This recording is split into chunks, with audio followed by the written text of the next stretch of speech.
blast off. We are back. Bangin' Beers, last beer of the night. I'm not gonna lie, I'm a little buzzed. I'm kind of sipping on a little there. It was the Four Loco, wasn't it?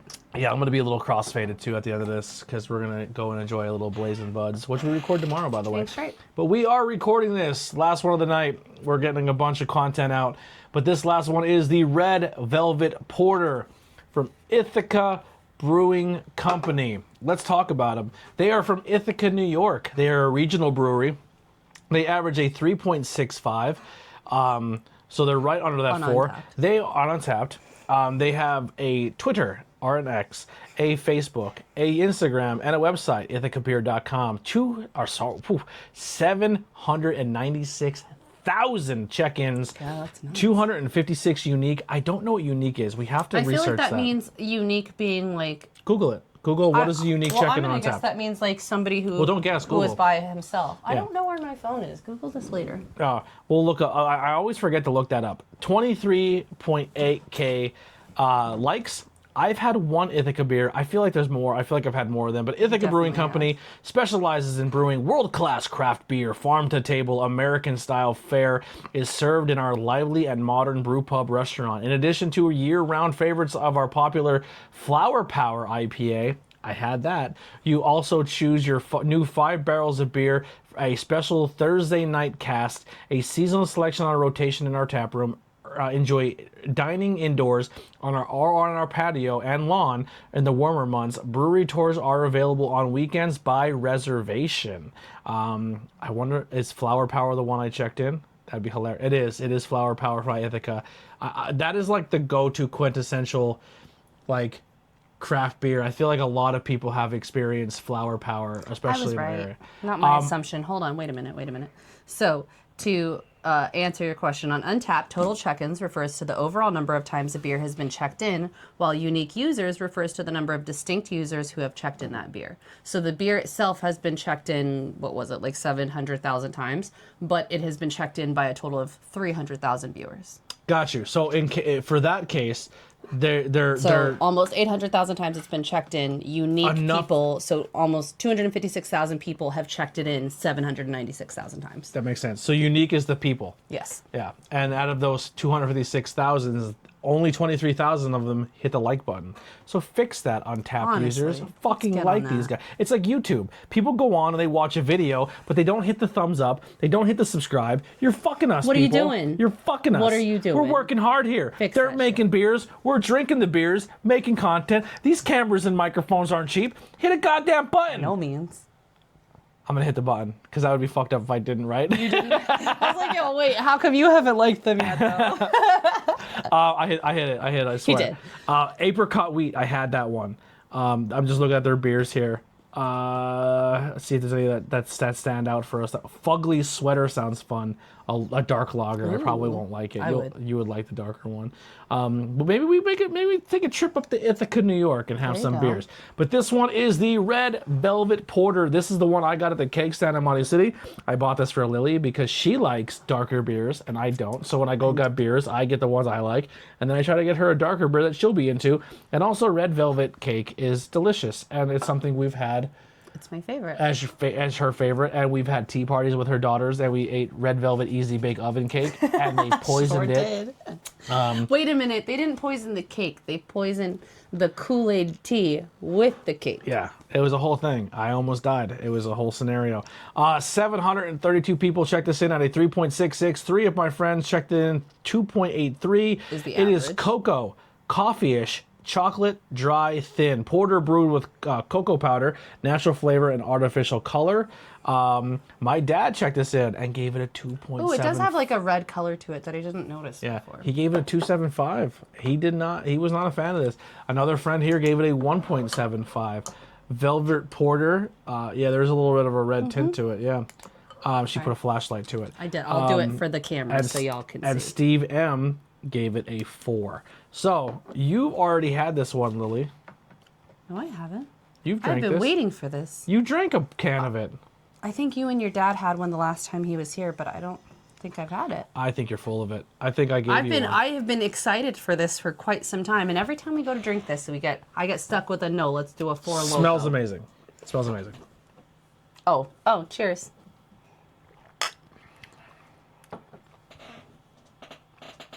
So for me, every dark beer tastes like coffee. I know I say this all the time. It does. I drink it. I just get roastiness. I get coffee. So I'm not getting anything red velvet with this. You don't get the cocoa at all. No. I will say, I'm broken. I do get the cocoa flavor. I think to make it more red velvet, I would probably add vanilla to it just so it had like the cream cheese icing. You know what I mean? When I like red velvet cake, I like the cream. I think the cream cheese is what makes the red velvet better for me. It accentuates the flavor almost. Yeah. And I think that's as far as the red velvet goes, that's what I think is missing. Is red velvet just chocolate cake? Cocoa, yeah. It's just red chocolate cake. Yeah, it's cocoa powder mixed with red food coloring that makes it like a red chocolate. And then you slather in some cream cheese and call it a good day. Yeah, so I think that's where I'm missing. So instead of being, a chocolate cake is usually made like with milk chocolate, dark chocolate. This is just made with cocoa powder. My second taste, and I will say this too, we poured these. Which cocoa is more of a bitter taste, I will say that. Yeah, I do get the bitter chocolate taste. Yeah. A little bit more now that I'm... So another trick to this too is I hold my glass a lot to warm it up. Yeah. Because usually with darker beers and porters, the more you let it aerate. So if we would have drank this and drank it out of a can, I feel like a lot of that flavor is going to be trapped. And that's why I pour it. And if you notice, we saved the darker beer for last because it's not going to be as cold and more flavor is going to come out. It's a little trick. A little trick to the trade. How much percent is this one? It is a 7%. Taste it. It tastes good. You taste the booziness? It's not so much... All right, I don't taste booziness. It's not that I taste the booziness, but I will say this, I tend to like the stronger beers. So I feel like, for instance, the blonde to me tasted watery. Like it doesn't have that full flavor. I like that full flavor. Yeah. So I will say that, like, maybe not so much that it's boozy, but I can tell that I'm not going to be able to drink this so quickly. So, you know what I mean? Yeah, I'm not going to give it a score because, once again, it's not a style I just downloaded Untappd so that I can do this. So. Yeah, well, I will be giving it a score. Yeah. By the time you download it, everything will be out of this video. It. So I'm not going to score it because I don't want to ruin your guys' average and I don't want to make you guys look bad because that's not my objective here. I'm going to be honest. I don't hate it. I've been drinking it as we've been going. I can go back. I'm surprised that you're still drinking it, I can go back and take more drinks. I am now pulling more of the coffee taste on. It's me. I'm broken. Everything tastes like coffee to me when it's darker. Beer burp. Let's talk about this real quick. Cakes. Is red velvet your number one? Red velvet is my number one. Actually, this past year, I don't really celebrate my birthday often. I'll say that. But this past year, I celebrated it here with you and your family. And your mom was like, "What kind of cake is your favorite?" And I was like, "Red velvet." And she bought me a red velvet. It wasn't a cake. It was a roll. Oh, roll. It was a roll. And to me, any flavor red velvet, whether it's a cupcake, whether it's in a cake roll or an actual cake, like that's the best. And this is the funny thing about it. You were asking, you were like, "Oh, it's cocoa." I don't like chocolate cake. I don't like chocolate ice cream. I don't like chocolate flavored things. I don't like chocolate milk. I like chocolate in bar form. You're crazy. I don't know. It's just, to me, if I had a chocolate cake, it would be too rich. Same thing, ironically, is red velvet cake is super rich, but I feel like I could sit and eat a whole red velvet cake or a red velvet cheesecake or whatever. Like, my number one, good. Confetti cake. Confetti cake. Love me some confetti cake, some confetti cupcakes. Heck yeah. Good vanilla icing on that. It's almost like a Dunkaroo. Okay. I like me some Dunkaroo. So you like the white confetti cake? The icing. Have you had like the... Oh, okay. The icing of it. It's the icing more than anything. If you could just make a bowl of Dunkaroo icing and put that on every piece of cake. I know the question is what cake do you like, but do you prefer actual icing or buttercream icing? Or like buttercream icing or what's a frosting or what the whipped icing? You would have to break that down. So like the kind that has like more of a thickness to it or the kind that melts when you touch it? Probably melt. Okay, so you're more of like a whipped icing than a buttercream icing. Maybe, I don't know. All right. Well, that'll do it. Thank you guys so much. Make sure you go and drink responsibly. What is your favorite cake? Let us know in the comments below. Tell us what Ithaca beers you have had. If you're watching this because you're coming from the Ithaca page because they shared it, thank you guys. If you haven't, you're dead to me. No, I'm joking. But no, that'll do it for us. We're going to be traveling more. Lily just made an Untapped officially here. You heard it here first. Officially at Lily Rain. Lily Rain. No, nothing else. It is. And it's RAYNE. Lily with 2 L's. 3 L's in total. LILLYRAYNE. Oh, there you go. I'm going to be your first friend, hopefully. If someone see. gets it before this is embarrassing.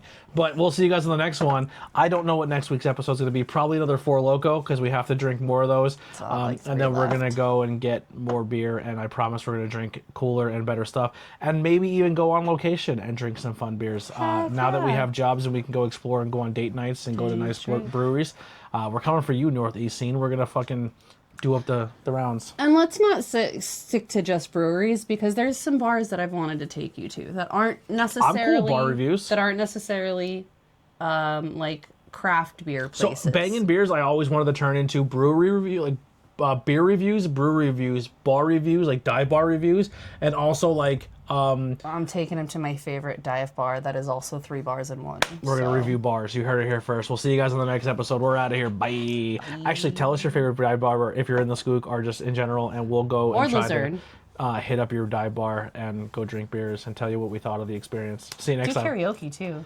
Oh, fuck it. I'll drink and do karaoke.